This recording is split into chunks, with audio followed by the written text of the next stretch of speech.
A very good afternoon, ladies and gentlemen, and welcome to our third and final webinar as part of our Making Headway series on enhancing remote learning. Today, we conclude our three-part webinar series by hearing from our speakers who will be talking a little bit more about assessment during this time of remote learning. Many questions have been raised during previous webinars and even during previous Making Headway series. How do we assess our students during these times, during these challenging times when learning and face-to-face learning has been disrupted? How do we ensure that they are learning what they're supposed to be? Summative assessments may tell us what they know after a period of time, but how about formative assessments? What's happening day to day? Without that physical interaction, we're not really that sure. So how do we assess? How do we ensure that assessments are fair? How do we ensure that cheating has not happened? That our students are able to be gauged on what they have learned, not what someone around them has. Well, during today's session, we hope that our speakers will be able to unpack some of these issues, answer some of your questions, and help to clarify and share with you the various tools that are available out there so that you would be able to assess your students as they learn during these challenging times. Today, as I shared, is our last session in this series, and we will make available at the end of this session a link for those who would like to register to receive a certificate. So please stay on till the end. Also, I'd like to invite those who are watching us through Facebook Live to please join our Zoom room. Let me just scroll down and see. Yeah, we still have a couple of seats, so please do join our Zoom room, because that's the only way we'll be able to record and issue you a certificate. So ladies and gentlemen, without any further ado, let me hand you over to our moderator for this series, Dr. Carmela Oracion, who will share more about today's session and introduce our speakers. Thank you very much, Sir Vignesh. Good afternoon, everyone. We're happy to be back. And on behalf of the HEAD Foundation, I would like to welcome you all to part 3 of our 3-part webinar series this November on the theme Enhancing Assessments. Part 1 focused on enhancing remote live teaching, while Part 2 provided helpful ideas on supplementing online teaching. Today, we shall dwell on the topic Enriching Remote Assessments with the help of our panelists. We note with gladness and gratitude that a number of you have been attending the series since the first session. Today, we bring you the third session of the practice-focused webinar series on enhancing remote learning. It is with great optimism that we bring this session to you today, hoping that you will learn a lot from the sharing of our 3 panelists. Last Thursday, one participant actually asked a question on assessment in the Q&A space in Zoom. The question was this: how would you assess student learning in online teaching? I perceived the question as an indication that the topic is at present of interest to many educators who are teaching in different levels. Likely, educators have many questions, concerns, or ideas related to assessment in remote teaching and learning. We have all experienced how remote teaching and learning required of us a shift in approaches, methods, and mindsets as we realized that in-person classroom assessment strategies don't necessarily translate to remote learning contexts. Many of us also encountered challenges related to evaluating student learning remotely, leading to important questions and considerations regarding the validity of assessment processes we conduct.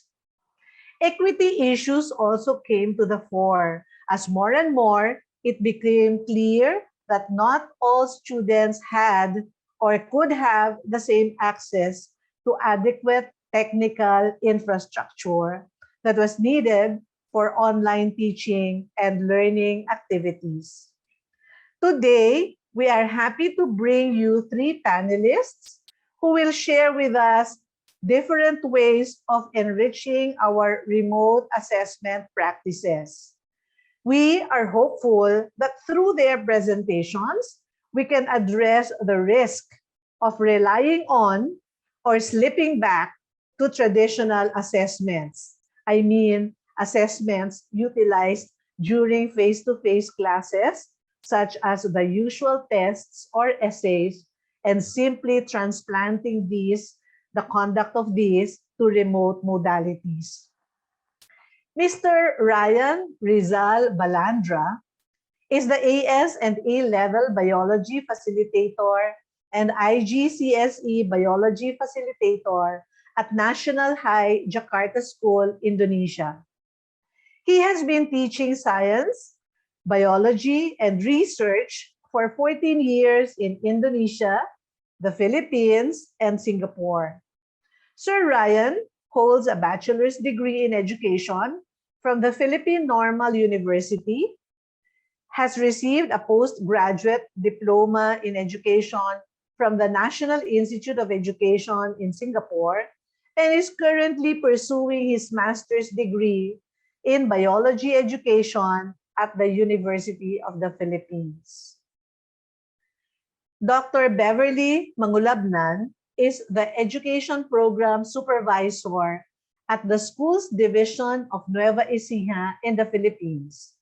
She is in charge of kindergarten education and the Learning Resource Management and Development section, supervising the division's instructional program at the elementary and secondary levels. She advises the division superintendent on the improvement of the division's education programs and works with teachers, principals, and district supervisors on improving teaching and learning in schools. Ma'am Beverly holds a doctorate degree in development education from the Central Luzon State University. Ms. Thulasi Vikneswaran is currently leading the development unit at Leap Edge Services, Sendirian Berhad, Malaysia. She works on numerous school transformation and professional development programs for students, teachers, parents, and policymakers. A graduate from University Kebangsaan, Malaysia, Ma'am Thulasi completed her bachelor's and master's degrees in English Language Studies, majoring in linguistics with honors. Thulasi has 11 years of experience in the education sector in various leadership and teaching roles encompassing educational management and training in international schools, private colleges, and universities. In a while, we shall bring you our panelists from Indonesia, Malaysia, and the Philippines. But at this point, we would like to ask you about the challenges with conducting assessments remotely that you have encountered or continue to encounter. Dear participants, kindly send in your response to this poll question that you see on the screen. What is the greatest challenge for you about remote assessment? First choice, it is harder to detect teaching or academic dishonesty. Second choice, teachers do not have the expertise to conduct assessment remotely. Third choice, students expect interactive assessment materials. And fourth choice, there is little time in the timetable for assessments. Kindly send your responses and we shall see how the results go later towards the end of our webinar session. I mentioned earlier that remote teaching and learning processes revealed equity issues among students. In the Philippines, where our first speaker comes from, instruction in different levels of schooling during the pandemic had taken the form of printed modules and learning activity sheets that students were expected to accomplish independently at home, radio or television-based sessions, or online instruction for those students who had both the gadgets and adequate access to internet connection. How were assessments carried out in environments marked by little technology or low tech, as we casually refer to these situations? And also in those environments where high levels of technology or high tech were possible. Our first speaker will share with us varied examples of how assessments were conducted in different places, in different contexts during the pandemic. Dear friends, please welcome Dr. Beverly Mangulabnan. Ma'am Beverly, the screen is yours. Good afternoon, everyone. I am Beverly T. Mangulabnan, an Education Program Supervisor from Philippines from SDEP-Ed Schools Division of Nueva Ecija. Presently, I am in charge of Kindergarten Education and Learning Resource Management Development Section in our division.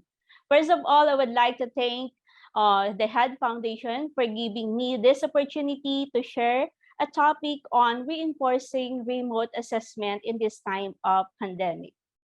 We all know that the pandemic has brought tremendous impact in the delivery of basic education services in the country. Adjustments and intervention have been put in place in order to address the immediate needs of our learners. With so many obstacles we are facing at present, education must be delivered in its best way possible. But with all the efforts of our schools and education stakeholders, we in the academe still really want to know if our learners really learned and mastered the specific competencies intended for their grade level. Teaching remotely can be convenient as it can be to students, but the more convenient it is, the more difficult it is to be prepared on the part of teaching community. But there is a bigger question. How would we evaluate its effectiveness? So the main issue in terms of remote assessment is that distance learning poses challenges for teachers and learners in the conduct of assessment. Specifically, how do we conduct assessment in this time of distance learning? And how do we maximize the use of technology in assessing our learners? The last one is that how can we assess learning of those learners without any access to technology, whether in written or in performance tasks? The solution I have here are as follows. The first one is to conduct differentiated assessment. The first one are those learners who has access with online technology using the synchronous class assessment.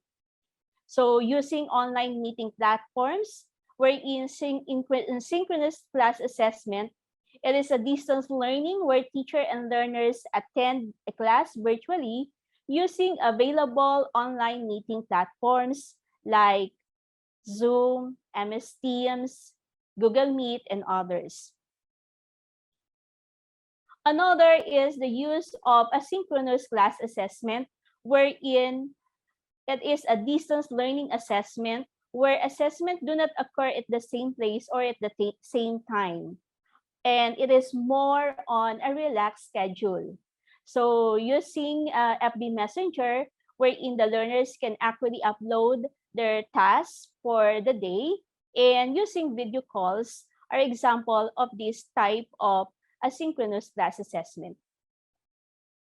Another one, as part of the solution for learners under modular distance modality, which is categorized as printed modular, is through the use of self-learning modules, wherein the teacher assesses the performance through the accomplished activities or exercises by the learners with the guidance of their learning facilitators at home.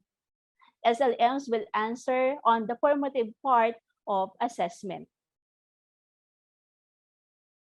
Another would be the use of learning activity sheets, or this is in addition with the self-learning modules, and it is commonly done on a weekly basis, accomplishing unit of a lesson.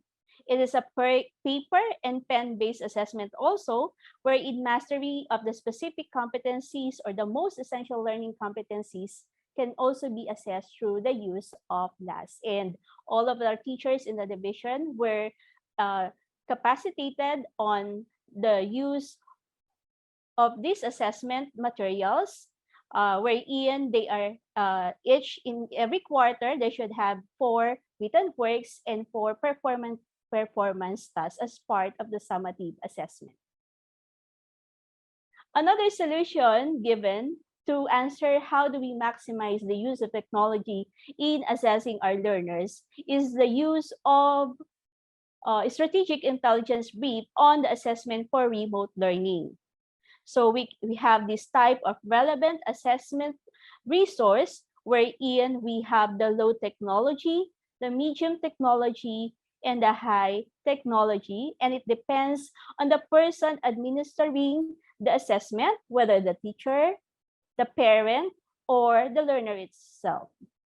It is important to know that in our schools division, out of more than 300,000 learners, majority were under the printed modular modality and only about 12% prepared the online modality. Considering this data, categorizing the learners on their capability to access technology is really important. So, sample of low technology relevant assessment resource are the printed supplemental activities, and usually this assessment will be picked up from the school or delivered at homes. It includes flashcards, pop-up books, and the likes.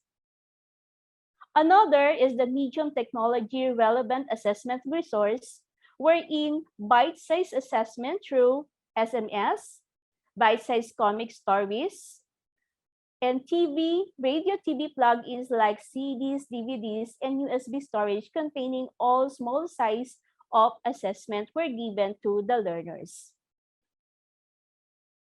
These are the sample of a medium technology assessment resource. As say, for example, we have this recorded video of pictures sent by a messenger or sending output by a messenger. Another one is the performance task of a kindergarten learner sent via email or via messenger. And on the right side, we have a picture there of a siblings wherein they actually perform a performance task with an integration of different learning areas such as music, arts, and social studies. Another is the watching of another sample of medium technology assessment is watching of video lessons to answer the formative assessment questions or the formative assessment in the modules. And usually, the USB storage for this will be given to learners using USB storage for those learners without any internet connectivity at home in order to answer the exercises given through the modules. So for high technology relevant assessment resource, we have the PDF format of assessment created via iPad, tablet, and the like. We also have the formative assessment and summative assessment that can be accessed from local online open resource like DepEd Commons. And we have this digital assessment like ebooks. So this is an example of a differentiated strategy on assessment using high technology, wherein in a kindergarten class, the teacher asks the learners to write their name using the whiteboard app, and the teacher can easily assess whether the learners can actually write their name. So this is an example, the summary of a type of relevant assessment resource that I have mentioned before, that wherein the person administering could be the teacher, the parent or the learner. I have given some examples of assessment using high and medium technology. But in our schools division, based on survey, data show that we have learners coming from mountainous, far-flung areas, wherein without any connection to gadgets and internet connectivity. That's why we have came up with the use of the two-way radio as a potential means of assessing the learner's performance via radio frequency. A two-way radio allows the teacher or the operator to have a conversation with the other similar radio operating on the same radio frequency. Two-way radios are available in mobile, stationary, and handheld. Sometimes it is more openly called as walkie-talkie or handle talkies. It is used not only for instruction, but for the assessment purposes. So these are the pictures of using two-way radio in a mountainous area of Gabaldon district in our schools division. And this is the actual performance. This is a picture wherein the actual performance of learner can be assessed using the two-way radio.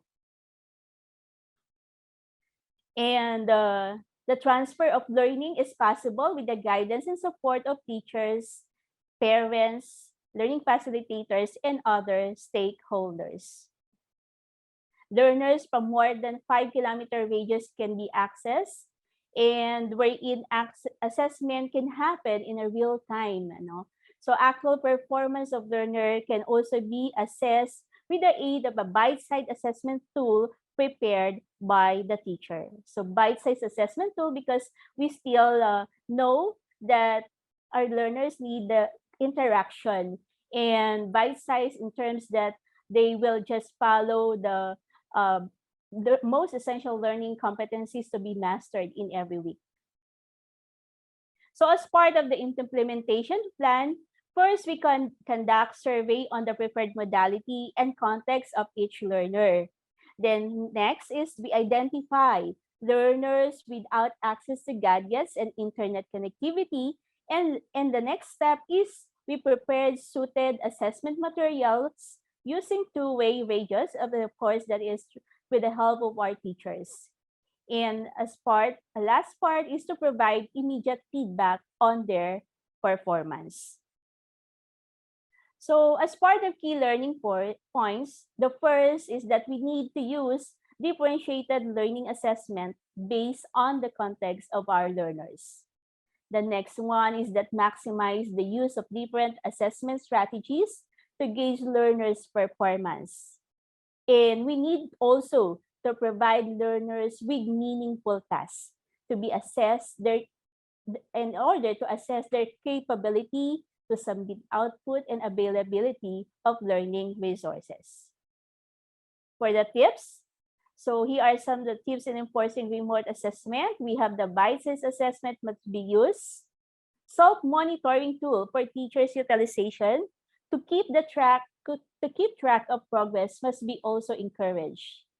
Learning facilitators at home must be called upon to participate, and we know the importance of knowledge provider in home at this time of crisis. And lastly, we cannot have, the department cannot give all our resources needed in a school. That's why linkages and partnership with stakeholders will help them to provide major support on distance learning must be encouraged. So that's all. Maraming salamat po. Thank you. I am sure that you have appreciated this first session of ours. If you have any questions, kindly indicate your questions on the Q&A box, and our speaker will answer these later on. Thank you very, very much, Ma'am Beverly, for showing us the assessment processes that are possible in different contexts. We thank you for emphasizing that differentiated assessment processes are helpful and ought to be considered based on the situation of the learners. Ma'am Beverly has also reiterated one important advice that has been repeated over and over in the different sessions in the webinar series that we have been conducting. That is, engage the different stakeholders in order to have them provide support.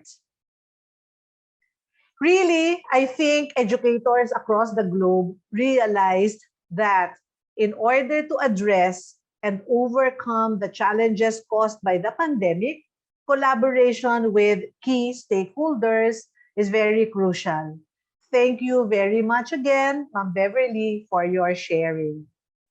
When the pandemic came, the need for targeted and explicit professional development training and online pedagogy and assessment strategies became very clear also. At this point, we have our second panelist, Ms. Thulasi Vikneswaran, to provide us a brief but rich professional development session that can hopefully prompt all of us to reflect upon assessment for learning. Welcome to the virtual floor, Ma'am Thulasi. Thank you so much, Dr. Carmela.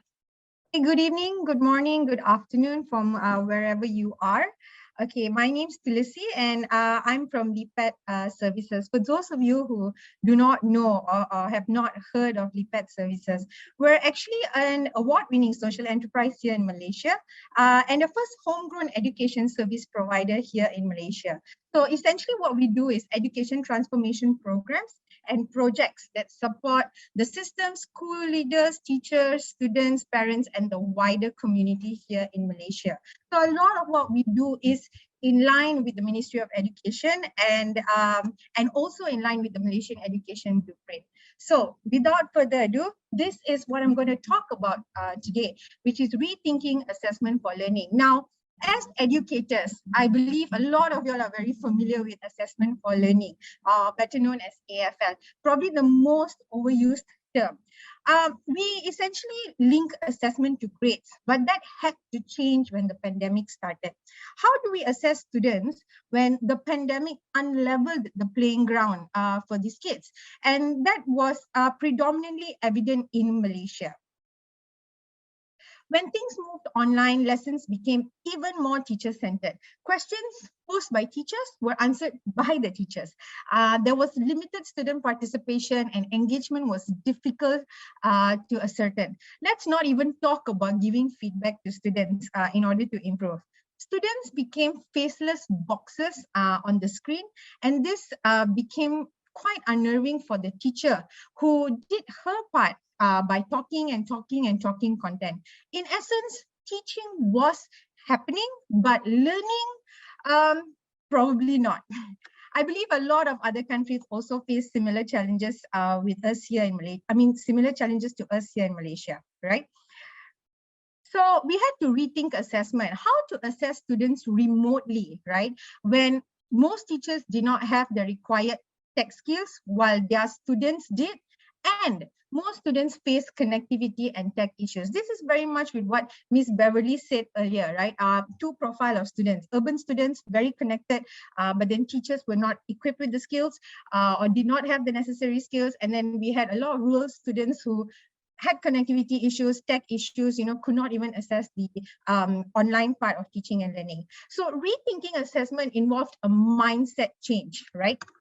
The teachers, policymakers needed to understand that assessment is no longer just about the grades, but it's inherently about the child's learning, right? Is the child acquiring any new knowledge during these times? How much is the child learning? What can the child do with this learning while being stuck at home, right? So basically, what we can do to assess, right, when learning is taking place at home, right? So in order to rethink assessment, we first needed to rethink the way we teach. Okay, so what we did here in Malaysia, for teachers, we sought expertise from each other because this was the quickest fix. When the pandemic came in here, I think Malaysia went into a lockdown in March 2019. It hit everybody with a wave. We were in a limbo for a moment on what do we do with students, you know, they were at home, you know, how do we assess, and all these questions, right? So essentially teachers had no time to attend trainings, webinars. They had to learn fast and they had to learn now. So most of these teachers, or most of our teachers, they learned the basics first from their own colleagues who were more tech savvy, and then eventually mastered other tech tools to be used in their online lessons, right? So these are tools that we'll be visiting later on, tools that they use to assess their students. So eventually we had all our teachers rethinking about assessment as they were using the following tools to assess their students. So our teachers used word war, quizzes, live worksheets, Kahoot. A lot of what I'm saying right now is very familiar with a lot of you, right? So they had to rethink assignments and assessment. They moved away from grading mentality to let's assess if the child is actually learning and to what extent, right? So they used WhatsApp, ClassPoint, Knowledge, digital whiteboard, peer deck, and these are just a few things. The second thing that we did was international collaboration via the LIPET Global Learning Network. So we set up a network because we wanted, the initial thinking behind it was, we wanted to gather all our teachers in Malaysia and all our students in Malaysia who are facing the same challenges during this pandemic and get them to leverage off each other and learn. But what happened essentially is that broadened the horizons for us and we stepped out of Malaysia and now we're global. And currently the network has 100 schools and counting from all around the world, from Europe, from Africa, you know, from Malaysia, Philippines. So we got teachers from other countries to share their best practices to our teachers. So just to name one from the top of my head, we had this teacher from Philippines. Her name was Celine, and she did a very short 1-hour session with our teachers here in Perlis, a state up north in Malaysia, on the tech tools that they could use to assess. And then, of course, the last one was on-the-job training, right? So a lot of our teachers had to go through rigorous on-the-job training. They had to learn, unlearn, relearn as things were happening. So these are some of the tools that our teachers use to assess students. And remember, not grading, right? We wanted to know whether the child was learning. That was our focus, right? So these were students who had connectivity, had a device. Every home had like 3-4 devices, so siblings could use their own devices, parents could still work from home, etc. Now, how about the kids who did not have connectivity or did not have devices, right? So we had to think about those kids because, truth be told, 60 to 70% of our demographics in Malaysia consists of these children, right? So eventually we had to think of an alternative, and this is what we did for students with limited connectivity. LIPET came up with the idea, Bright Ideas, and basically what Bright Ideas is, it was a response to the current needs of Malaysian teachers and students who were affected by the current pandemic, especially those who did not have connectivity or had no access to devices, right? So these resources are based on the home-based learning guide developed by the Ministry of Education here in our country that explains the various approaches online and offline and off-site as well, and methods. So a lot of it was down to project-based learning, inquiry-based learning, modules like Beverly mentioned, right? And these help teachers plan and implement home-based learning, right? So we aligned, LIPET aligned the approaches and methods to other remote learning modalities with hands-on tasks for teachers to use with links to various types of assessment. So we had to think of the assessing part as well, because of course parents are going to come and ask us, you know, so how do I know my child is progressing or not, right? So that is ultimately the question. So they had to rethink all of that. So Bright Ideas was simply easy ideas, solutions for teachers, and we had it for not just teachers, but for school leaders, media leaders, parents. So my next slide, I'll show you specifically what it is. The second thing that we did was PDPR Live. PDPR essentially means home-based teaching and learning. PDPR is the Bahasa Malaysia version of home-based teaching and learning. So again, a set of resources developed by LIPET aligned to the approaches and methods to other remote learning modalities.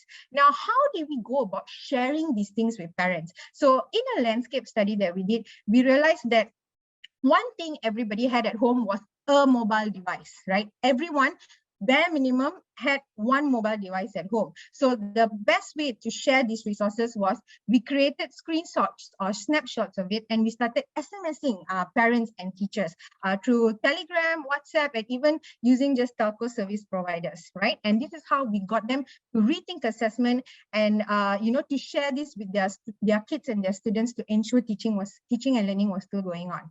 So this is Bright Ideas. As you can see the tabs up there, there are various categories. There are things for parents that they can download for free and do, school leaders, right, teachers. So this bridged the gap between parents complaining that they had no time to support their children at home. So mind you, parents were also working from home, right? And a lot of us are still in Malaysia working from home. We've not been forced back to the office. And of course, then, we had teachers complaining that parents were not supporting their kids, so the teachers had to carry that burden of proof that, everything was on the teachers. So this helped bridge that gap, right? And this is the PDPR live resource that I was talking about earlier. So this is something that LIPAD came up with, right? And it's linked to subject and the academic year, aligned to different types of assessment. As you can see, there is one chunk at the bottom there that says classroom-based assessment. It tells you how to implement, and it gives a tip for teachers. What can teachers do with this particular task or worksheet, and what parents can do with this particular task and worksheet.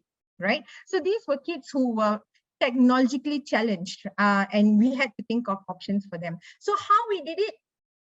Basically through all of this. What you see on the screen right now, that's exactly what we did, right? We had free webinar series, we had communities of practice, we had on-the-ground support, we had our LIPAD colleagues in schools, supporting the teachers. And then we had some teachers who were printing worksheets, leaving it in pigeonholes, getting parents to come and take it, and then return it after they're done with it, So these were some of the things we did. But essentially, like Dr. Carmela mentioned, it's the collaboration, right? Working across all walks of life, breaking all those boundaries, learning from other countries, and then of course, trying, failing, and trying again, right? It's a non-stop cycle. So this is what we did. And our biggest takeaway from this was to change is to essentially grow through all the volatility, uncertainty, complexity, and ambiguity while riding on technology. I know we glorify technology a lot, but a matter of fact, sometimes simplicity is the key, right? So we had to learn to collaborate, ask questions, try new techniques, share ideas, and understand that the challenges of the pandemic also presented new opportunities. And in the future now, the teachers have made connections and acquired new tools. They're more open or more adaptive to anything that's going to be thrown to them, right? So we need to work together to construct order within this chaos. And nothing is impossible because change brings growth, right? And essentially that's what we want to focus on. So what are our tips? And basically, again, we're not here to preach, but we're just saying what worked for us here in Malaysia, right? Of course, consistency is key. You need to be consistent in everything you do. There needs to be, of course, a check and balance system. And I need to emphasize patience. It's about progress and not perfection. I must emphasize this: progress, not perfection. And same thing applies for your students and your teachers. And the last thing is collaborate. Collaboration is key in everything that we do. And with that, allow me to end with a quote. We cannot innovate if we are tied to yesterday's normal. Every day proves to be a new norm in this day and age. Thank you. Thank you. Thank you very much, Ma'am Thulasi, for the bright ideas and sharing with us the home-based teaching and learning resources developed by LeapEd. We thank you too for urging all of us to patiently and collaboratively use technology consistently to navigate the present VUCA situation. Thus, continuing to use technology to assess student learning effectively have to imply significant cost on the part of schools and teachers. Our next speaker this afternoon will dwell on how we might be able to maximize the use of free applications to assess students in an engaging manner. Please welcome Mr. Ryan Balandra from National High Jakarta School in Indonesia. Ryan? Thank you for that introduction, Ma'am Mel. So good afternoon, everyone, or good morning to those who are in different parts of the world. Now, I'm Mr. Ryan Rizal D. Balandra. Though my name sounds Indonesian, I'm from the Philippines. And again, I'm a biology teacher from National High Jakarta School. So for today, I will be discussing about utilization of the free applications to assess students in an engaging way. I think it's very connected with what Ms. Thulasi just discussed a while ago. We want to assess students, but we in an engaging way so that they don't know that they are being assessed. Now, to have a short connection with you or interaction with you, I would like to use one of the apps that I will be introducing to you later on, which is the Mentimeter. Now, each one of us may see assessment in different ways. So if you have another device with you, I would like to hear from you what is assessment for you. Wait, let me just change mine. I will just give about 1 minute and I want to hear from you about this. Now, I have some participants already. We have a very limited time as much as I want to hear from all of you. So let's start. You can answer a word or two or a phrase, and later on we can see the results, or we can see the results live.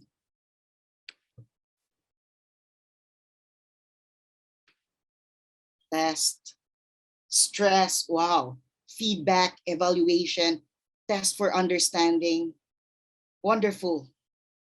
Assess learning, gauge, checking, wonderful. And the biggest word is evaluation, which means a lot of you are referring to this answer. And thank you very much for this. At least you can still continue answering. And later on, maybe if we have enough time, we can still go back to this. And again, thank you very much for your answers. Now, to proceed.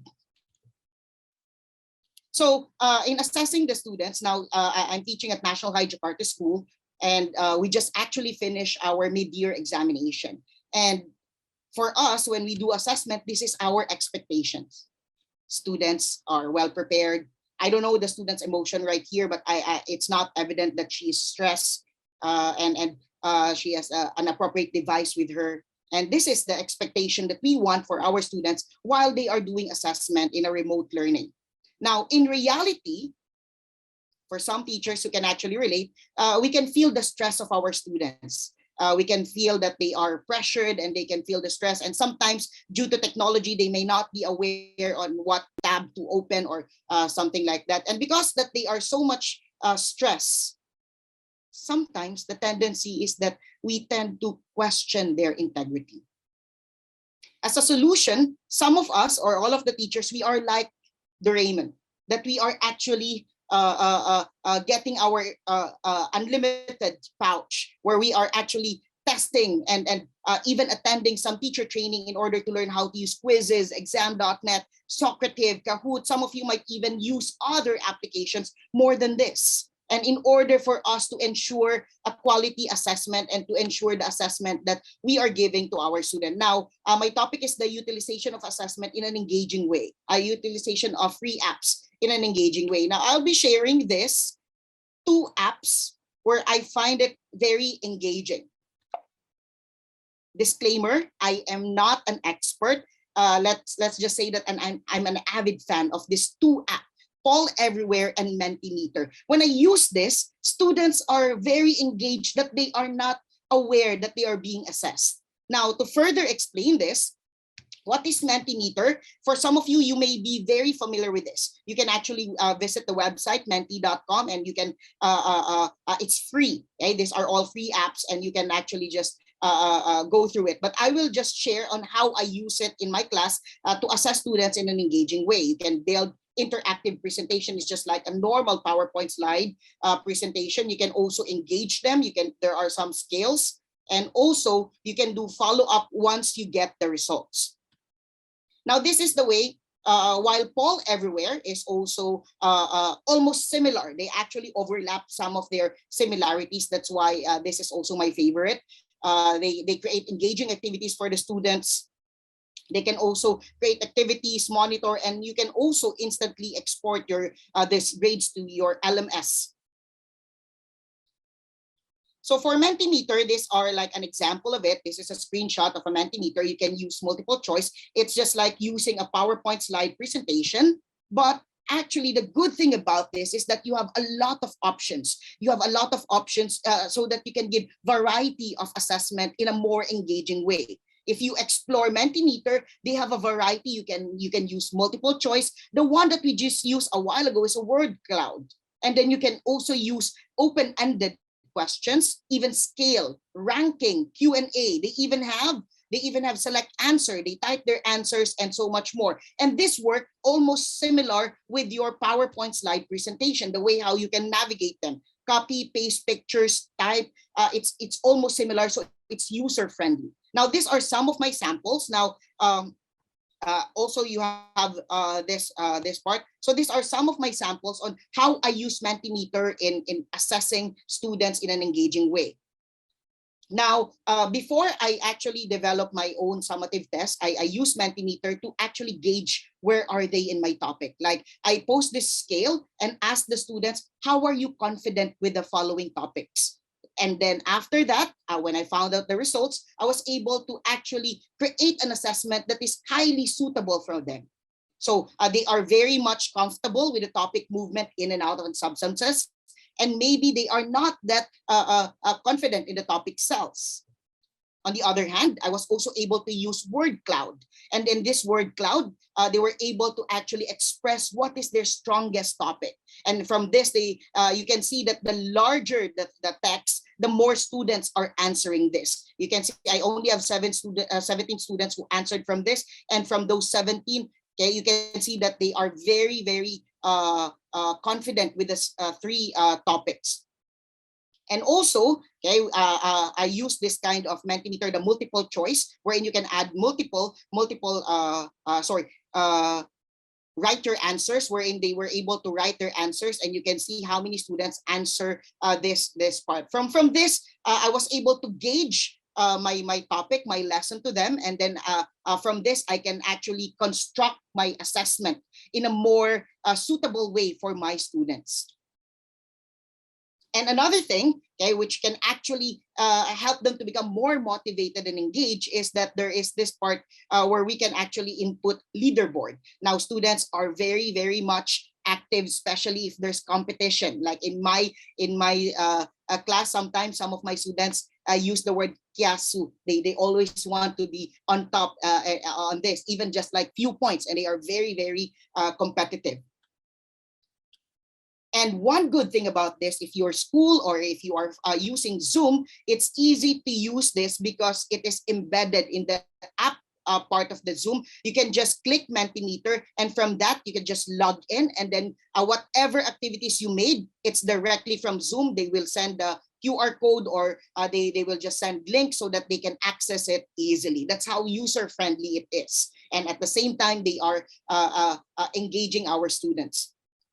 Now for Mentimeter, this is the way how I use it for MCQ. Most of the time I use content-based questions, type answer questions, wherein I can ask fill in the blanks or even short response, still a content-based question. While for word cloud, you can actually use it to introduce your lesson. And as you introduce the lesson, you can actually use this to scaffold the things that they know. Or maybe you can use this, like for example, when you try to introduce photosynthesis, they might have some misconceptions. They might have some misconceptions with photosynthesis, or scale to check the student's personal understanding of the topic, and even leaderboard to actually increase their motivation. On the other hand, Poll Everywhere is so much simple, and they are almost similar with the Mentimeter, wherein you can also use multiple choice, word cloud, Q&A, survey, open-ended, and a lot more. For those who are geography teachers, they also have here pinned the map, donut chart. For those who are economics teachers or business teachers, you can actually use this different kind of way on how they will way to use Pollmeter. So this is the way how I use Polmeter for MCQ. You can also insert a picture, and then you can insert a question, and then from the choices, you can also, it's clickable. It's clickable. And another thing where I use open-ended, I can attach picture because biology is a lot of a process. That's why I use a lot of pictures in my assessment. So that's why they can actually answer this. And also, you can use this to check their emotions, not emotional part, but the way how they understand. It's also, you can this one can also serve as a reflection to us teachers on how we did for today. And one good thing about this is that they can actually text. They can actually, if they have another second device, they can text their answers. Usually it's like +62 for Indonesia. They can text their answers and you can receive it. There are different ways in order for them to interact with you. And one good thing about Poll Everywhere, once you download their app, it can be embedded in the PowerPoint slide presentation. So like what I did, no need for you to actually open the tab or change tabs and everywhere. So these are the common things where I use Poll Everywhere. Again, same thing with MCQ content-based questions. Icebreaker to introduce the lesson, and also emotion to check the student's personal understanding of the topic. And they also have a competition part where you can actually increase the motivation for the students. Now, key learning points, I hope you will try to explore different ways on how to assess students' learning and also engage students for a more meaningful learning. Again, like what I have said before, it will allow them. It will allow you to assess students without them knowing that they are being assessed. And the last part, which is very personal to me, it's a self-reflection for us teachers to know how we are actually teaching and how are they understanding our lesson. And for the tips, give an appropriate thinking time. I do believe with Kagan Spencer about giving thinking time before you actually give your questions. Don't for us teachers, we already know what we are asking and we already know what's the answer. If we give them appropriate thinking time, so while you are making this up, make sure you give them appropriate thinking time while you are constructing the question. Next, a bite-sized assessment. I think in the previous session, one of the teachers said, plan your lesson 10 minutes time or 10 minutes short lesson, so that after that you can give just a bite-sized assessment to assess them, to assess what they learned through this 10-minute small lesson. And last, since this is an application, I suggest that you should test your work before administering it. And I think that's all for my part, and I would like to thank you in 3 different languages. I learned from 3 different countries. Shashini, terima kasih banyak, and maraming salamat po. Thank you very much, Sir Ryan, for illustrating different ways of utilizing free applications to engage students when assessing them about their learning. The specific examples you provided on the use of Mentimeter and Poll Everywhere are helpful. We will keep in mind your 3-fold advice. Give the available free applications a try. Go for assessment methods that engage students. And throughout the process, be sensitive to what the students are feeling or how they are reacting to the assessments. It is perhaps your 3-fold advice that can help us aim for methods that assess what students have learned in a manner that serve as learning experiences for them as well, and at the same time, provide feedback for the continuing improvement of instruction. I am sure that we are all familiar with the terms related to this point: assessment of learning, assessment for learning, and assessment as learning. Once again, thank you very much, Sir Ryan, for your presentation. And after hearing from our 3 panelists, I would like to invite all our participants to join me in giving all of them a round of warm virtual applause. Thank you very, very much, Beverly, Thulasi, and Ryan. We learned a lot from your presentations and insights. At this point, let us revisit the question we posed at the start of our session this afternoon. The question was, what is the greatest challenge for you about remote assessments? 64% of our participants indicated that it is harder to detect cheating or academic dishonesty. Well, I guess it's easier to do on the part of students, but really harder for us to detect. And then we have 16% who said teachers do not have the expertise to conduct assessment processes. And then the third one is there is little time in the timetable for assessments. And finally, only some of us think that students actually expect interactive assessment materials. Okay, so we'll park this now. Maybe we will touch on this again during the Q&A or during the interaction with Sir Vignesh and myself later on. Huh? At this point, let us try to address some of the questions raised by our participants. I have two questions here for Ma'am Beverly. They're actually related, and I hope that you can help us with these questions, Ma'am Beverly. The first one is this. How do you ensure students complete their assessments and not go missing in action? And the second question, how would you validate if the result of the assessment was reliable if you could not see your learners doing the task before, during, and after the activity? May we hear from you, Beverly?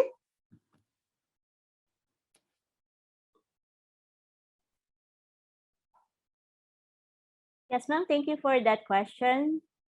On the first question on how do we ensure that students complete their assessment and not go missing in action, the teacher must give a schedule on the submission of outputs or the accomplished assessment tool given to the learners so that they know that the teacher are monitoring their progress and performance.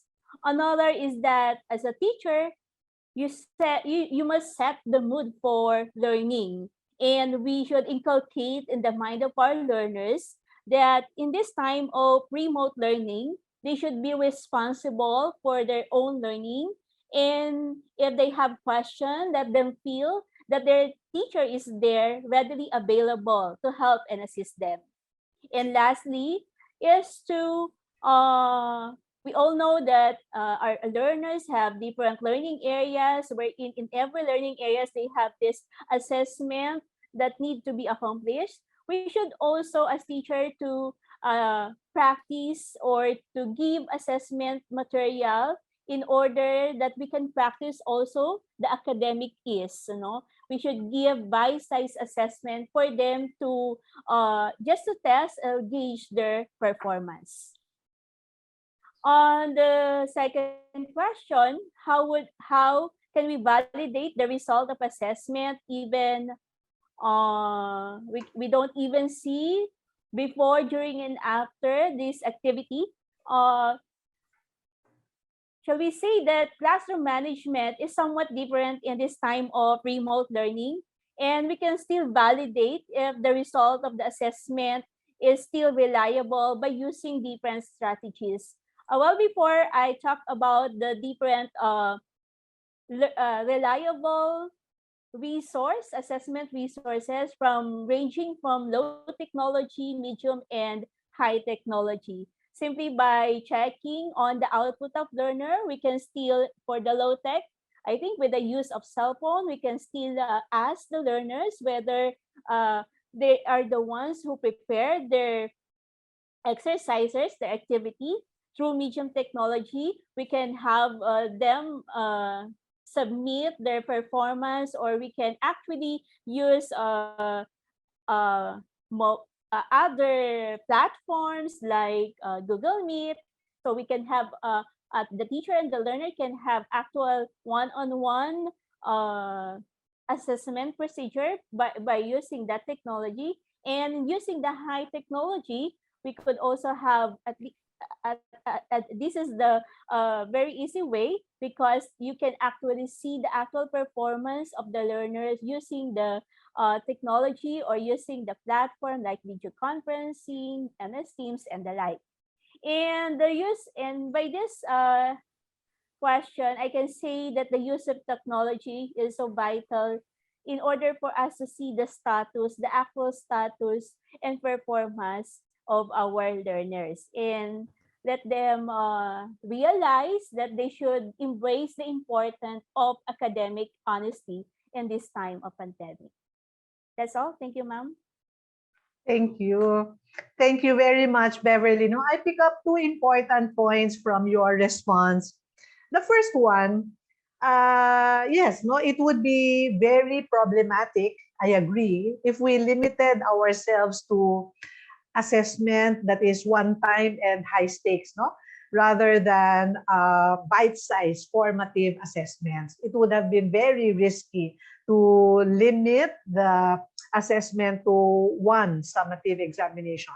And the second point I pick up from your response is the value of being in touch with the learners in various possible ways throughout the teaching and learning process. In that way, we know, no? We know whether how they fare in a specific assessment process is really their performance, or whether they have been assisted, no, by other people, for example, in the household. Okay, thank you. Okay. And now let me direct a couple of questions to Thulasi. Here are the questions for you, Thulasi. One, with the health protocols in place, how did the teachers in your country establish a spirit of strong collaboration with parents, more so with parents who barely had the needed education to be able to guide their children? Okay. And a related question also about families, no, here. May I ask if you found that that with families with only one device at home, the parents actually gave reasonable priority or yielded, no, to the children's schoolwork over their personal businesses and social communications? Can you enlighten us on these questions, Thulasi? Sorry. Thank you, Dr. Carmela. Yeah, so for the first part of that question, right, I think LIPED's ethos has always been on parental engagement. And we focused on parental engagement tremendously, especially at the start of the pandemic, because we knew for a fact that nothing was going to happen at home with regards to teaching and learning if the parents were not involved. You know, of course, it's easier said than done. A lot of relationship building went in place. You know, a lot of communication. We put parents into Telegram groups depending on their students' classrooms, and we got teachers to streamline the process for parents. So I'll just give you an example, right? Imagine 4 teachers teaching this particular class. So we got the 4 teachers to talk to each other and manage all the parents together, rather than the parents receiving 4 different messages from 4 different teachers on what the child needs to do, right? So a lot of management on that end, and managing expectations as well. But with parental engagement in the forefront, what we also did was we did open up opportunities for students to own their learning. Student efficacy also became a focus point for us, right? So for Bright Ideas, for example, and even the PDPR Live, right? A lot of things that we did, a lot of programs or, you know, worksheets or tasks or assignments that or projects we assigned to students, we ensured that it was student friendly enough for the child to do it by themselves with very minimal support from the parents, because we understand understood that the parents were very stressed. Imagine, you're at work on online meeting and your child keeps coming to you saying that, oh, I need to do this, I need your help to do this, so it became very frustrating for parents. So we had to manage that as well. So what we did was we got students to take ownership of their learning by giving them tasks or projects that they could handle themselves, right? So then that eased the burden of the parents, but at the same time, it got teachers to make sure that the child was doing something and was learning. Learning was taking place, right? So that is on that part. Now, with regards to the one device and whether parents they put their own priorities to the forefront. We have to admit there is a scale of parents that we have encountered, right? Some who really have not given any priority to education, some mildly given priority to education, and some overly emphasized education. But what we did was we got teachers, remember again, it's about progress and not perfection, right? And we got teachers to think creatively. So adjust your timeline. So when there's an assessment in place, when you assign a project to the child, you don't set deadlines saying that, oh, you need to get this done by 5 p.m. today. No, that's not going to work because the child only has access to that device at certain points of the day when the parent is not using. So we told parents that find an equilibrium where you get to do your work, right? And your child also gets access to do his or her assignment. So we played around with timelines, we managed expectations, we slowly got parents to think away from grades, right? And I think this is where nano learning came in. We gave them bite-sized chunks instead of giving this is your 1 week assignment. No, we said that, okay, so this is a small part, right? You'll be doing this for the next 2 weeks, and so then students and parents could manage their time effectively. So eventually what happened was we worked around those systems and we realized that parents felt less stressful and teachers felt that their goals, their learning targets and their goals were a lot more achievable in that sense. Okay. Thank you. Thank you very much, Thulasi. And I would like to highlight a couple of points from your response. First, I like what you shared about the management procedure, the collaboration on the part of teachers before reaching out to the parents. I agree with you. It would have been very stressful if the teachers independently and on their own time connected with the parents. That would have been very stressful on the part of parents. Then second, I would also like to underscore your point about preparing learner-friendly activities and materials. And you emphasized that that was key to learner ownership of their tasks and learning. So it would have been very challenging to have kept on saying, parents, guardians, do not do the tasks for your children, etc., etc. But we have to build that in through learner-friendly activities and materials. Absolutely. And as you so rightfully pointed out, learning is about progress, not perfection. And if we explain that to the parents, then they will help us, help us enable the children to make progress in their learning, right? So thank you for that, Thulasi. Okay. And now at this point, may I direct a couple of questions to you, Sir Ryan? Yes, miss. All right, so here are the questions. Wait a minute. All right. One participant said this, it's great that you are sharing a variety of applications to be used in class for the sessions to be more interactive. But I believe that most of them but most of these applications require students to have a second device. Is that so, Ryan? And how about those students with only one device for the class? And then another question is this one. Educators understand that assessments should not be equated with academic grades, similar to what was pointed out by Thulasi. However, most parents and also the students are so competitive that they would want to quantify their learning through numeric grades. how do we transition the mindset of our parents or students to value learning rather than grades? Can you share us your thoughts on these two questions, Sir Ryan? Okay, thank you, Mamel. And those are very, very interesting questions. So for the first question is that,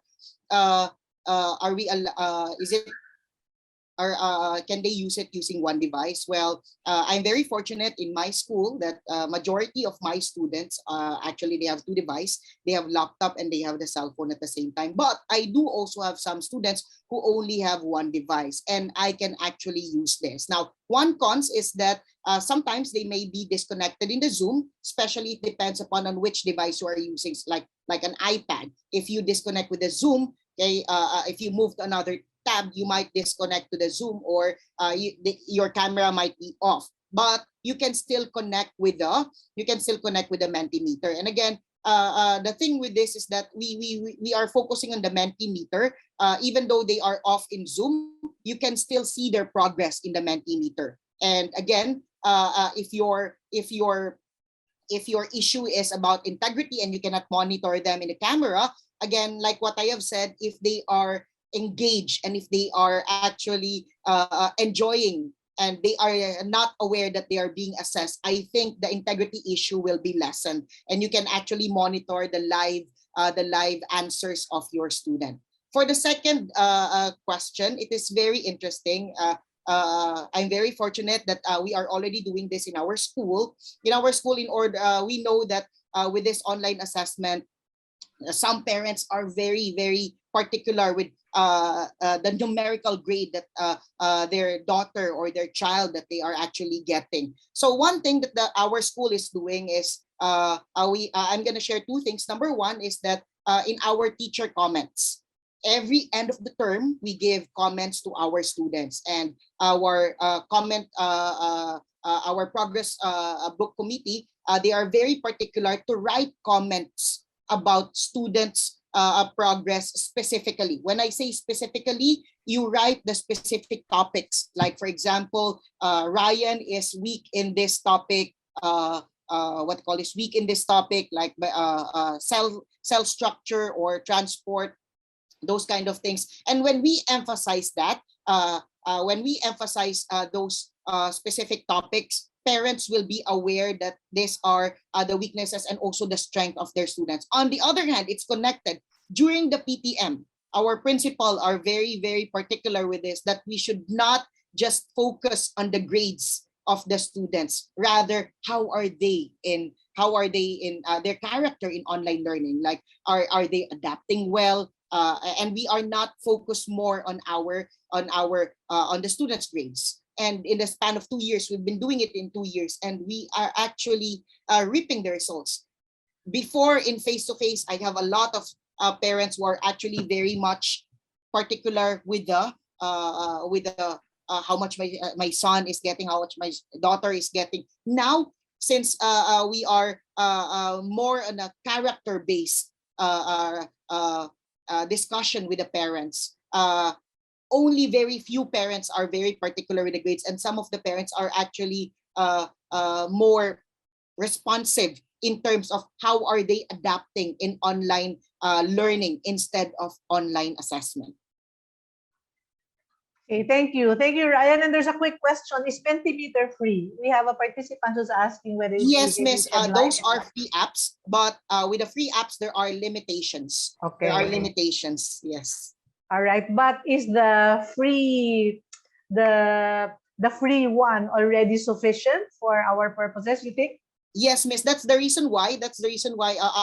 Part of my tip is that just give bite-sized assessment. It will give you around 5 slides, 5 to 6 question slides for Mentimeter, and it's actually enough for you to test 5 questions or 5 skills that you would like to use to check for your objectives. Okay, thank you, Ryan. No?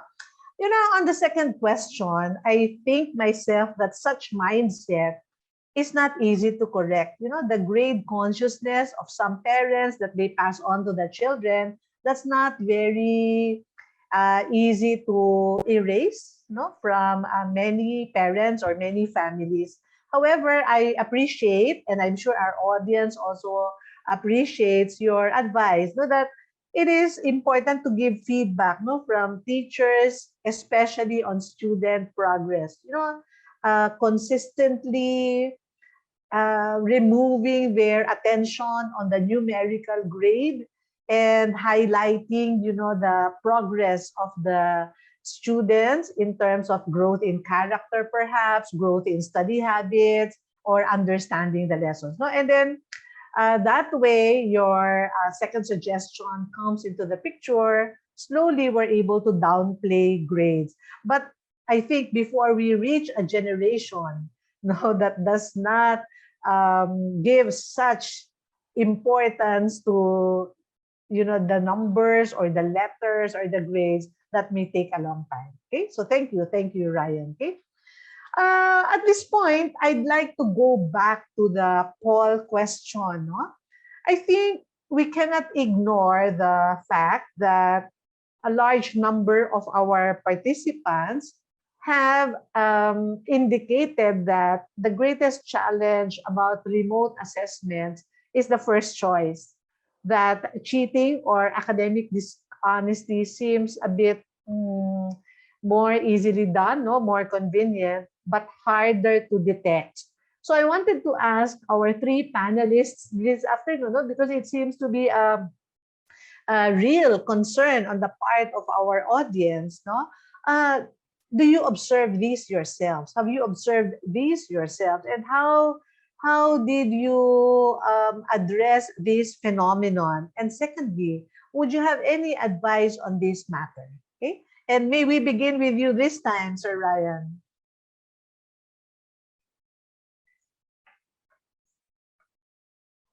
I'm muted. I'm so sorry. Yes, I've witnessed a lot. Okay, and actually, there are some students of mine who are able to do it about the question of integrity. Now, how do I address this? Number one, I always remind them that we have Piagetian values.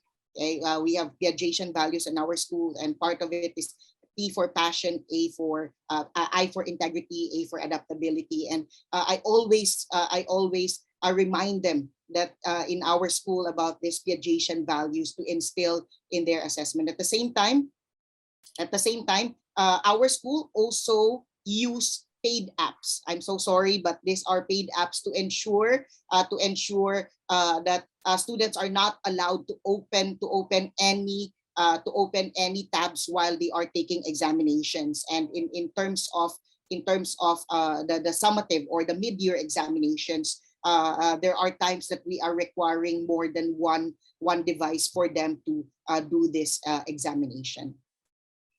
Okay, thank you, Ryan.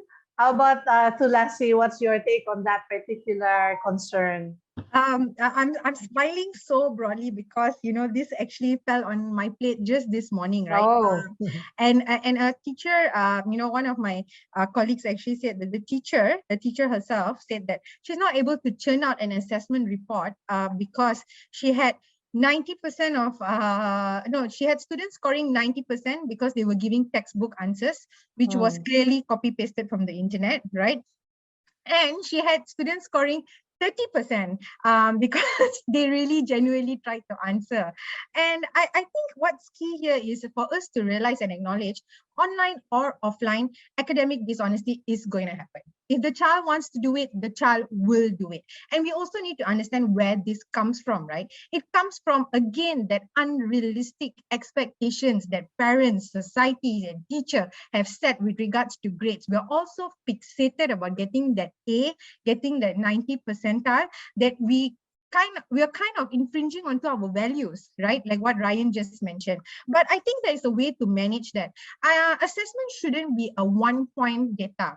You need to triangulate various data points. Assessment needs to come in various forms, and it shouldn't be one assessment in the beginning of the year, middle of the year, end of the year. And that's why assessment for learning and not of learning, right? Because if you diversify, like what Ms. Beverly said, you differentiate your assessment. You give them projects, you give them hands-on things, you give them tests as well, right? And then you triangulate that data. And what's going to happen is you're going to come away truly understanding whether your student has progressed in his learning. right? And I think that is what assessment needs to be, a combination of so many methods, right? And ways of doing it. Thanks, Dr. Carmela. All right, thank you, Thulasi. And how about Beverly? Would you have any inputs for this particular concern? Yes. Yes, I witnessed one in one of my Oh. monitoring activities. This manner, this cheating, and cheating happens because our learners, together with their should I say their guardian, their parents at home, they want to get high grades and they want to accomplish all the assessment materials given to them. And one thing that we should remember is to, once we caught them, we need to reprimand the learners and let them know that they should a little bit set aside the scores, but instead be aware that there's a learning taking place with all the activities that the teachers are providing them. And it's good in our country, in the Philippines, at during the time of pandemic, we do not have this ranking of honor pupil or honor learners, and that's only one way of letting them feel that they need to learn in all possible way and in a relaxed way, but still learning must be take place. That's all. Thank you very much, Beverly. No, and I think yes, no, you gave all three of you gave very valuable points, and I think that this particular phenomenon is related to how parents and students view learning. No, there seems to be a great priority on grades, and maybe that is what is pushing the children to do this, no, to be dishonest, no, or to cheat, no, because they want a perfect score rather than to be able to gauge whether they learn the lesson or not. No? And a couple of our participants also have points to add related to that. One of our participants indicated, no, as you also pointed out, Ma'am Beverly, that she knows of a school that has suspended the awarding of academic honors while students are engaged online and in home learning. No? And that has helped lessen the pressure on the students who want to acquire high scores. And another participant said this: maybe it's about time for all of us to start thinking less about exams and grading, and therefore emphasize assessing, no, formative outcomes more. Yes, no, and as we mentioned a while ago, that particular mindset will be very, very difficult to correct and to change. It cannot be done overnight, but we just have to keep at it. No? Emphasize to the children and the parents that what is most important is the learning that goes on, that they learn the skills in order to be able to navigate the future. And that's a big issue right now, no? Because we cannot even spell out the details of that future. We cannot even draw that future for them. And I'd like to segue to one question from our participants. It's about the future. And I'd like to address this once again to our panelists. This is the question. How do you see the future of education around the globe post-pandemic? And maybe because our topic for today is about assessments, maybe instead of dwelling on education in general, may I request you to focus on assessment. How do you see the future of assessments around the globe post-pandemic? May we start with you, Thulasi, and then let's go Beverly and then Ryan. Thulasi first. Thank you so much, Dr. Carmela. Funny that you asked post-pandemic, because everybody is so fixated what is currently right in front of us. I think a lot of us are not thinking about what the future holds. In Malaysia, we're already facing this problem of academic fatigue. Because children have been online for too long, and what happened is they're all coming back to classrooms slowly, and we're finding them to be very disengaged. Their attention spans are becoming a lot more shorter, and so these are all going to be contributing factors on how we assess these students moving forward. And I like one of the comments one of our participants put, that we need, in order to rethink assessment, right, we need to rethink our teaching, which is essentially what it is, right? Because if you are going to assess these students who are disoriented, disengaged, academic fatigue, you cannot be testing them just with a mid-year test or a year-end test. It needs to be a diversified method of assessing. It needs to be an ongoing assessing. It can even be something as simple as just asking Bloom's taxonomy level questions in your classroom to see what level the child is at, rather than administrating a test per se, right? And tests and exams always come with a very negative connotation for a lot of us. I'm in my 30s and I still shriek at the moment someone says, oh, there's an exam or there's a test. So imagine these kids 2 years sitting at home, now finally brought back into the classroom. Imagine how they are going to shriek knowing that there's a test waiting for them or an assessment waiting for them right at the corner just as they step into school. So yeah, that's my 2 cents worth here from Malaysia. Thank you, Thulasi. How about Beverly?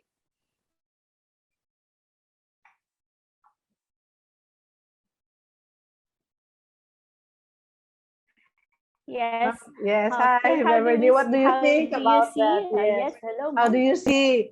How do you see assessment in the future? No. Assessment in this post-pandemic. Yes, That's right. That's right. Even we go back to the face-to-face classroom setting. I think this pandemic also teach us that we could have a variety of assessment strategy or differentiated strategy that we learn from this remote learning, remote assessment.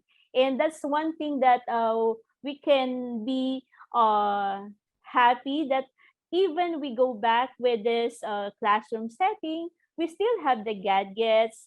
Some of the learners could have the gadgets. We have the technology infrastructure will be established at that time. So more or less, we can move away from a purely paper and pencil test, and we can explore other means of assessing our learners. Okay, thank you, Beverly. And how about Ryan? The way I see assessment in the future, post-pandemic, is that I think there will be a variety of ways how they answer. It's not just pure multiple choice questions or like a pure essay type of questions. But okay, I think we can see it right now that what Miss Beverly shared, that there are also some performance-based tasks, so that we are not only assessing them based from the results of their writing or assessment. And also, I think currently we are already starting starting it right now, that there are some alternative to practical questions wherein students no need to do actual scientific experiments, but instead they can just answer alternative to practical questions instead of doing it. Or for example, there's a video and then they can actually just answer it via online or in a different way. Thank you, Ryan, and thank you to all our panelists. I do not think that it is a coincidence that you used very similar words to describe the future of assessment. No, all three of you have used diversified, variety, differentiated. No? And maybe, just maybe, that's where we're headed. Thulasi noted that today we see students demonstrating academic fatigue, and many of them are very disengaged with short attention span. And that we cannot ignore. No? I mean, these are the students we will be back with should we go back to face-to-face classes or blended learning. And I think, as all of you have rightfully pointed out, we learned a lot during the pandemic. No? It was an unintended experiment, and we cannot ignore the fact that we learned many good things, even as we wanted the virus to go away. So we do not think that we will ever go back to a teaching learning situation that is exactly the way things were before the pandemic. Okay? And so on that note, we end this segment of our webinar session.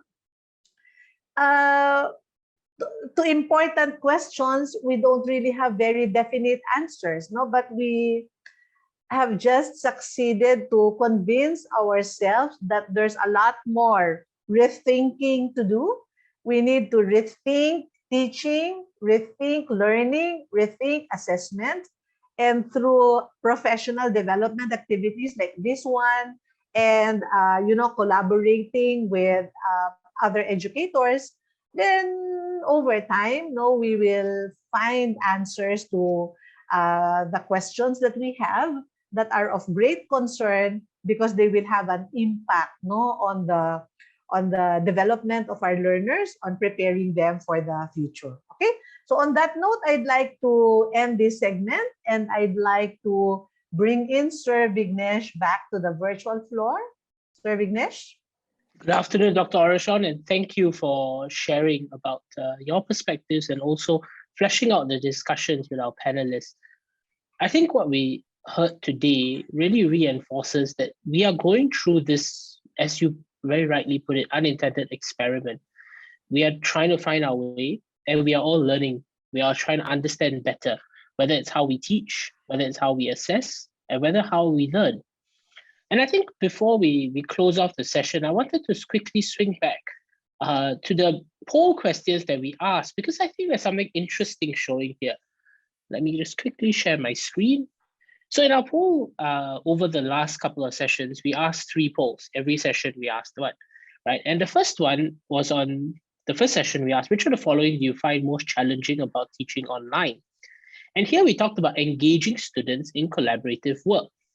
And I think this is very heartening, because I would have wondered, if you had asked this question pre-pandemic, how important were how much importance did our educators place in collaborative work?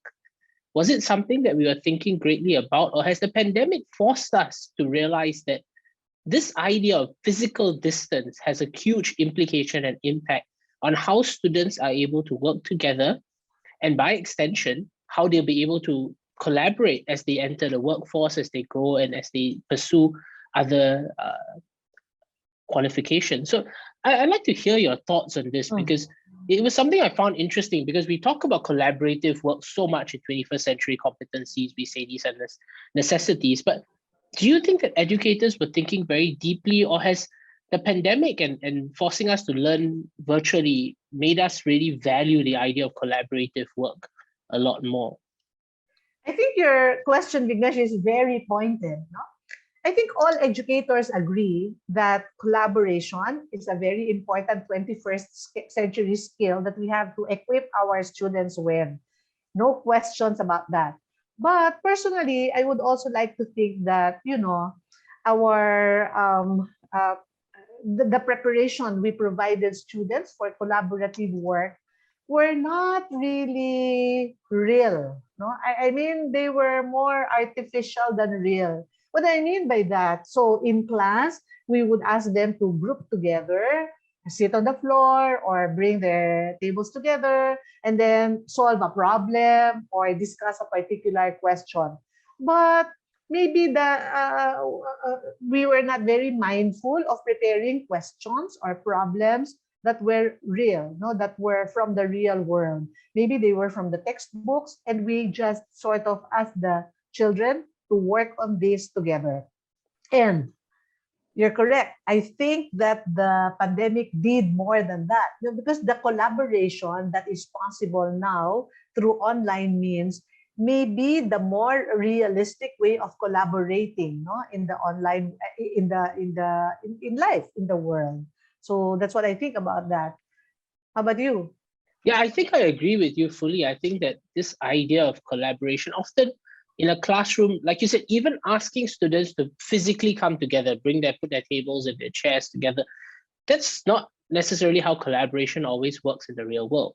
Oftentimes, even in the best of times before the pandemic, we have to collaborate in a variety of settings. Some people may be physically in a location, we have to work remotely. You're often working with people maybe you don't know very well, maybe you don't even like very well. But when people group themselves together in a classroom, oftentimes you pick your own collaborators, as it were, your own partners. So a lot of these, I guess, the COVID situation has forced us to deal with issues in a more real way in a classroom. And I think that's fantastic. I'll just quickly move on to the questions that we asked last week, right? The challenges that you encounter. What challenges do you encounter with the tasks that supplement online teaching? And here, it comes to student discipline, right? Very few students are self-disciplined to complete tasks outside online classes. And here I wanted to sort of ask a question. And I know we're talking to educators, and I know that, of course, we have designed this session around that theme. But is the fact that few students have the self-discipline to complete tasks outside online class, how would that work in the real world? I mean, I'm curious to know, sorry, not in the real world, but in a pre-pandemic world, how did that work? Because if you lack the self-discipline to complete tasks outside online classes, were you likely to do that outside offline classes? And my next question will be, as we think about, we brought this up, and you very well sort of got our panelists to think about what's the future of education going to look like in a post-COVID world? And having lived through this COVID experience, and this generation who are going to come through our education system, are a generation that the defining milestone in their life is going to be COVID. And is that need still, how much of this education and task should be done outside the class, and how much more should be done in the class? I would love to hear your perspectives, especially as an educator. I agree with you, Vignesh, that this is a very interesting result. In fact, I found this very telling. It provides feedback on how our teaching and learning processes were before the pandemic. Yeah. No? And see, this tells us that at that time, we were never able to discipline the students to do their work, but we gave them a lot of assignments. We gave them a lot of homework. And because they passed from one grade level to the next, that means that they completed all this homework and all these assignments. But see, they were able to complete the tasks, but did not grow in self-discipline. Yes. They were not able to develop the skill, to be self-disciplined. And maybe this is also related to the earlier poll question. Maybe collaborative work, was very much time-bound before. Yes. Maybe the assignments and the homework we gave them before, the problems we asked them to solve, were very time-bound. But that's not the way real-life problems are, correct? Yeah. And many of them will take days to solve. So I think it's an area we still need to do something on. No, and I think it's very interesting that you talked about how the student may not have grown into an individual that exercises self-discipline, that is able to allocate and properly utilize the time available to them, whether during class or after class. And I like that idea of students growing, because I want to come to our last survey, which is the one we did today, the last poll, and the question that was asked, and almost the vast majority, almost 2/3, right, said that it was about dishonesty and academic cheating. And this comes back to my point, because all the three responses that we got in the poll, they talk about the individual, the student, and their values, and their own individual personality and characteristics. It never really sort of talked about them not being able to learn the curriculum. It's not about them finding it difficult to complete assessments or things like that. But it's really boils down to the person, that student, right? Is he able to work with others? Can he learn to work with others well? Can he learn to exercise a level of self-discipline when it comes to his time? And can he be trusted to be an honest and upright individual? And I love that this came out in our discussion, because these are almost some of the very core thinking that we have as we think about the future of education, right? We keep on saying that we do not know what our students are going to be doing when they graduate. right? All these numbers are being thrown around, the number of jobs that are going to be made available in the next 20 years, and how many of them are we actually aware of, right? More often than not, people today who are in elementary or even in middle school, they're going to enter a workforce that's going to look very different from the workforces that you, I, and all of us present are familiar with. And we always said that if we can't equip them with the specific skills in their work to enter their workforce, we need to be thinking about equipping them with the necessary competencies so that they can navigate this rapidly changing world. And it's those skills, it's those attributes, I think, that are important. So, as you're talking about the future of education, what are your thoughts? What do you see the future of education in our post-pandemic world? And I think that will be a fantastic note for us to slowly wind down this session. I agree with you, that this particular result is also very interesting, right, Vignesh? No, I mean, 64% of our participants have to deal with this great challenge. So, if as an educator, this will get me thinking: why are my students cheating? Why are my students dishonest? And if I'm preparing them for the workplace, will they be cheating? And will they continue to be dishonest in the workplace? So there's really a lot of things to think about.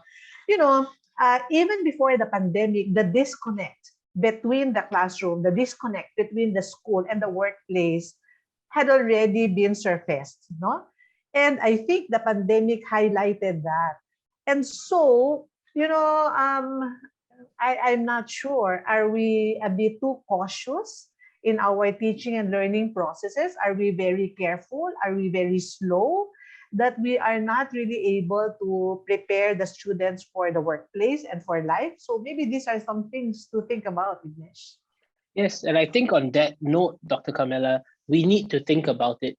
So ladies and gentlemen, please join me in a virtual round of applause for Dr. Carmela, who has taken the time, the effort, and the energy to moderate this series, our fourth in our Making Headway. Ladies and gentlemen, we are now slowly winding down and coming to the end of this, our fourth Making Headway series, Enhancing Remote Learning. We've had the opportunity to talk about a variety of issues over the last 3 sessions.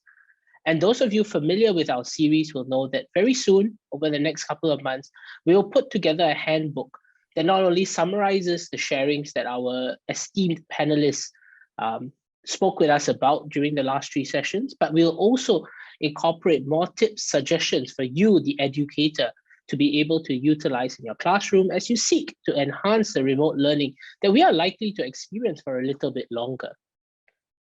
Now, once again, I'd like to thank everybody for participating in this session, and I must apologize for not being able to answer everyone's questions. I see right now 99 plus in our Q&A box. Ladies and gentlemen, as I shared during previous sessions, we have started a Facebook group called Teaching, Leading, Learning. Sorry, Teaching, Leading, Learning, yes. And our Facebook group is, you'll find the link on our help desk. You'll find the link in our chat box. So do visit the Facebook group and join us. Ask your questions there. Our panelists, when possible, will try their best to answer their questions. My colleagues and I will also chip in. So will Dr. Carmela. But don't just rely on the panelists or the head foundation or Dr. Carmela to answer the questions, but answer each other's questions, ladies and gentlemen, because one of the main goals that we try to achieve through this Making Headway series is to promote not just learning from the experts, but peer learning. Because every one of our panelists, they are not just domain and theoretical experts, they are practitioners. They work in the schools, they work in the classrooms, they are teaching, they are educating, and they're interacting with students on a daily basis. So that's our key mission here, is to promote peer learning. And in the interest of trying to incorporate as many people as possible, I believe our Facebook allows for automatic and live translation. So please feel free to communicate in languages you may be more comfortable in. And the responses can be translated, and we'll try our best to help facilitate that conversation. The second point I'd like to make before I close off is about the issuance of certificates. So many of you have reached out and shared your desire to want to be issued certificates for attending. As I shared during the very first session, certificates will only be issued to those who have attended all 3 sessions via the Zoom platform. So you have to have registered and attended via Zoom. We'll be able to check whether you have done so. And Give us a couple of weeks, please. We will, once you have submitted, so there's a link now in our chat box. Do fill in and express your desire to want to be issued a certificate. We will then check that against our records that you have attended all 3 sessions and stayed through most of it. And if it's so, we will issue a certificate. It will take us a couple of weeks to do so. Please do understand that we're running a number of programs and it's coming to the end of the year, the festive season. So please, we will do our best to rush it through, but it will take us a couple of weeks. So on those 2 points, I just like to thank everybody once again. And we will be planning our 5th Making Headway series for for early next year. And I'd like to invite you, use our Facebook group, share with us, what would you like us to be thinking about in the next series? Are there issues and topics that we have not covered in our last 4 series that you feel might be helpful for us to further deep dive? Should we be looking at specific subjects? Are there issues that we're facing in specific subjects that you think might be worth exploring? Should we be exploring more future-centric issues? What's going to happen once COVID restrictions get lifted, as they are being done so in many countries around us? What should we be thinking about? So do share these thoughts with us on our Facebook group, and we will consider as many of them as possible and see how we can structure the upcoming series. So ladies and gentlemen, thank you very much for being a part of this series. Thank you very much for attending.